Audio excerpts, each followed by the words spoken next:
Legenda perempuan di pohon beringin Pasar Lama.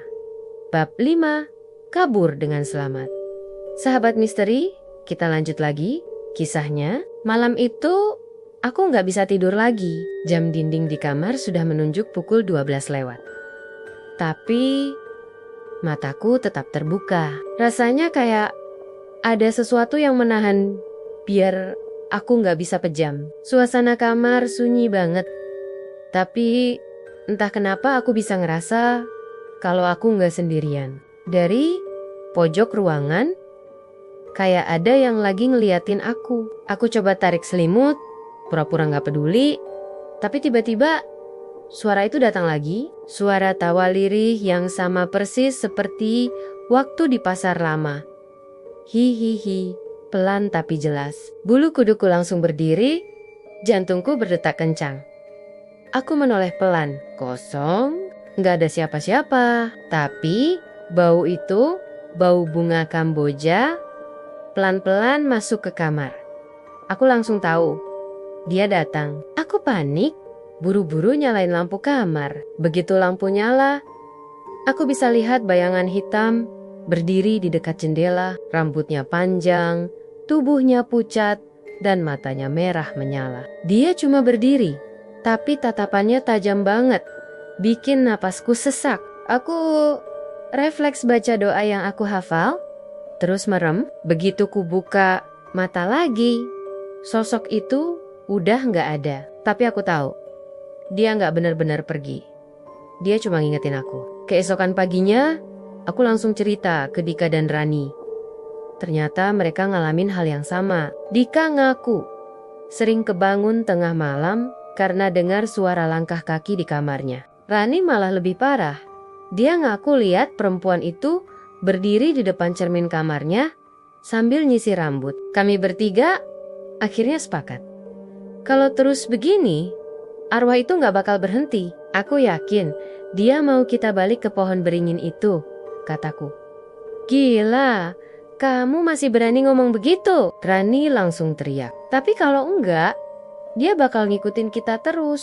Aku yakin dia belum tenang karena ada sesuatu yang harus kita tahu. Dika yang biasanya diem, akhirnya buka suara. Aku rasa benar. Kayaknya memang kita harus balik ke sana. Sekali lagi, tapi kali ini kita harus benar-benar hati-hati. Malam itu juga, meski ketakutan, kami bertiga mutusin buat balik ke pasar lama. Rasanya kayak bunuh diri, tapi apa boleh buat? Kalau enggak, hidup kami enggak bakal normal lagi. Kami jalan bertiga sambil bawa senter kecil dan baca doa pelan-pelan. Begitu sampai di pasar, suasananya lebih menyeramkan dari yang pernah aku lihat. Angin berhembus kencang. Kain-kain bekas lapak pedagang berkibar. Kayak ada yang narik. Pohon beringin itu terlihat makin besar, makin gelap, dan makin menakutkan. Begitu kami dekati, hawa dingin langsung menusuk. Bau bunga Kamboja semakin kuat. Dari kejauhan, aku bisa lihat ada sosok putih duduk di akar pohon. Rambutnya tergerai, wajahnya menunduk. Kami berhenti, tubuhku gemetar. Dia nunggu kita, bisik Dika.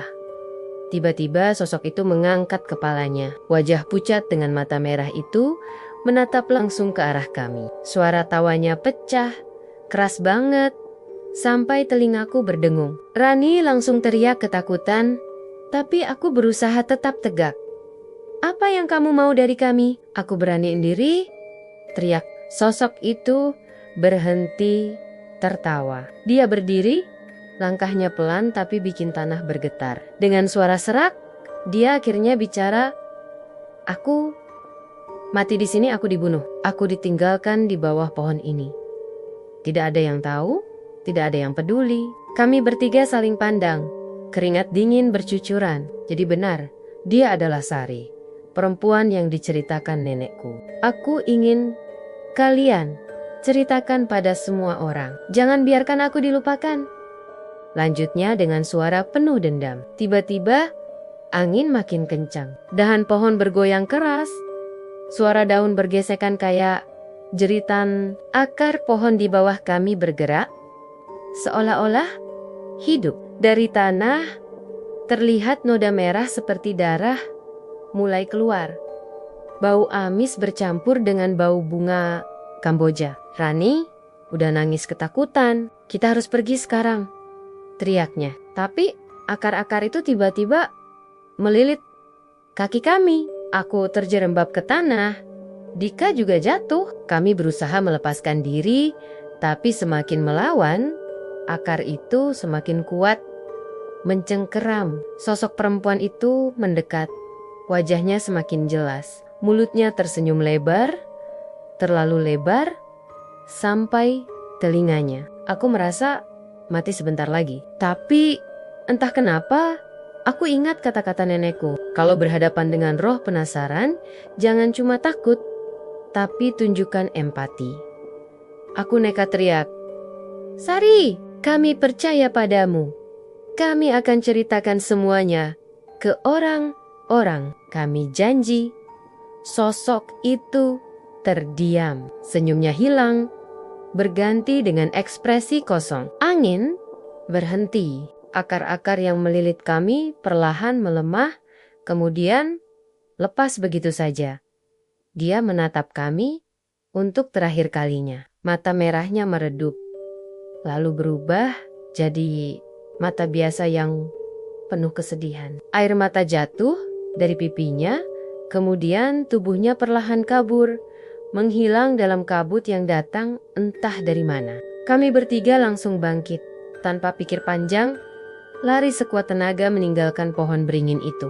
Kami gak peduli lagi kemana arah kaki melangkah, yang penting jauh dari sana. Begitu sampai di ujung pasar, kami berhenti. Napas ngos-ngosan, Rani masih menangis. Dika terdiam. Aku sendiri masih gemetar. Tapi satu hal yang aku tahu, kami berhasil kabur dengan selamat malam itu. Sejak kejadian itu, gangguan di rumah kami perlahan berhenti. Nggak ada lagi suara tawa, nggak ada lagi penampakan, tapi janji yang kubuat malam itu selalu terngiang di kepalaku. Aku berjanji akan menceritakan kisah ini, supaya orang-orang tahu, dan supaya Sari nggak dilupakan. Dan sekarang, setiap kali aku melewati pasar lama, aku selalu menatap pohon beringin itu dengan perasaan campur aduk. Ada rasa takut, ada rasa kasihan, tapi juga ada rasa hormat. Karena di balik angkernya pohon itu, ada kisah tragis. Seorang perempuan yang hidupnya diambil secara kejam. Mungkin bagi sebagian orang, itu cuma legenda. Tapi aku tahu semua yang kualami nyata, dan aku percaya kalau ada yang berani mengganggu lagi pohon itu, perempuan itu akan kembali. Nantikan cerita selanjutnya. Sampai jumpa di kisah lainnya.